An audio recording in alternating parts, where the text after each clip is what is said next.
একটি পরিবর্তনের আশায় আমাদের সন্তানেরা জীবন দিয়েছে।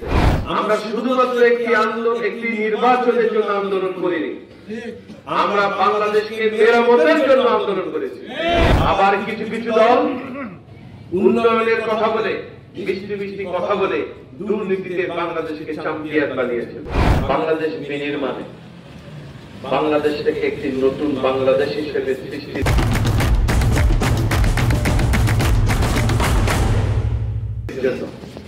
যাদের ভূমিকা সব থেকে বেশি তারা বলেন আপনারা।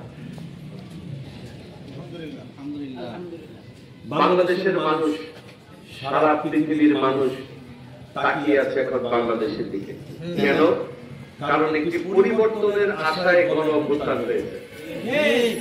একটি পরিবর্তনের আশায় আমাদের সন্তানেরা জীবন দিয়েছে। পরিবর্তনের আশায় হাজারো মানুষ আহত হয়েছে। পরিবর্তনের আশায় হাজারো ছাত্র জনতা তাদের মূল্যবান চোখ চিরতরে হারিয়েছে। এটা কেউ কেউ বলেন যে আমরা আন্দোলন করেছি, জীবন দিয়েছে একটি নির্বাচনের জন্য। না, সত্য কথা নয়। আমরা শুধুমাত্র একটি নির্বাচনের জন্য আন্দোলন করিনি, আমরা বাংলাদেশকে মেরামতের জন্য আন্দোলন করেছি। বাংলাদেশকে যেখানে নিয়ে গেছে গত 54 বছরে বাংলাদেশের কিছু রাজনৈতিক দল, যারা বাংলাদেশকে তাদের পৈতৃক সম্পত্তি মনে করে বাংলাদেশকে লুটপাট করে বাংলাদেশের জনগণের ভাগ্য নিয়ে ছিনিমিনি খেলে এখন বিদেশে পালিয়ে গিয়েছে। আবার কিছু কিছু দল উন্নয়নের কথা বলে, মিষ্টি মিষ্টি কথা বলে দুর্নীতিতে বাংলাদেশকে চ্যাম্পিয়ন বানিয়েছিল। বাংলাদেশের মানুষ সেই জায়গা থেকে বাঁচতে চায়। বাংলাদেশের মানুষ এখন এই সন্ত্রাস, দুর্নীতি, মাদক থেকে বাঁচতে চায়, চাঁদাবাজ থেকে বাঁচতে চায়, টেন্ডারবাজ থেকে বাঁচতে চায়।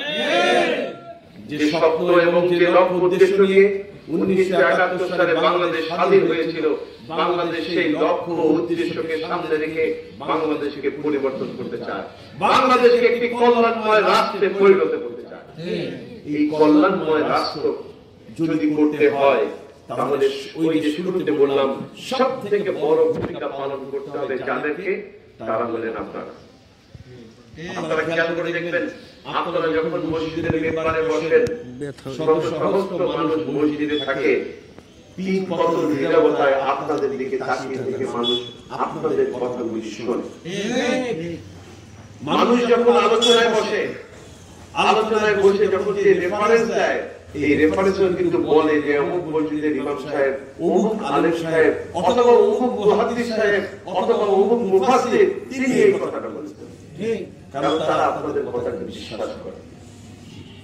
সুতরাং যদি বাংলাদেশকে পরিবর্তন করতে হয়, যদি বাংলাদেশকে একটি কল্যাণময় রাষ্ট্রে রূপান্তরিত করতে হয়, যে রাষ্ট্র আজ থেকে 1400 বছর আগে বিশ্বনবী মুহাম্মদ রাসূলুল্লাহ সাল্লাল্লাহু আলাইহি ওয়াসাল্লাম তৈরি করে গিয়েছিলেন, সেই রাষ্ট্রের আদলে যদি একটি রাষ্ট্র গঠন করতে হয়, তাহলে দল মত নির্বিশেষে সকল মতভেদের ঊর্ধ্বে উঠে এইবার যে সুযোগটুকু আল্লাহ তাআলা আমাদেরকে দিয়েছেন, এই সুযোগের সর্বোচ্চ ব্যবহার করতে হবে। এজন্য জনগণকে বোঝাতে হবে, জনগণের কাছে যেতে হবে, জনগণকে দিন বোঝাতে হবে। আমার প্রিয় ভাই মাহবুব রহমান ফিরোজী ভাই অত্যন্ত সুন্দর আলোচনা করেছেন, মাত্র 3-4 মিনিটে, খুবই সুন্দর আলোচনা করেছেন। বাংলাদেশে আমাদের বেশিরভাগ মানুষ আমরা ধর্মকে ভাগ করে ফেলেছি। আমরা মনে করি নামাজ, রোজা, হজ, যাকাতের নামই বুঝি ইসলাম, তাই না? কিন্তু এটি ইসলামের একটি অংশ, কিন্তু নামাজ, রোজা, হজ, যাকাতের বাইরে যখন আপনি এই নামাজ, রোজা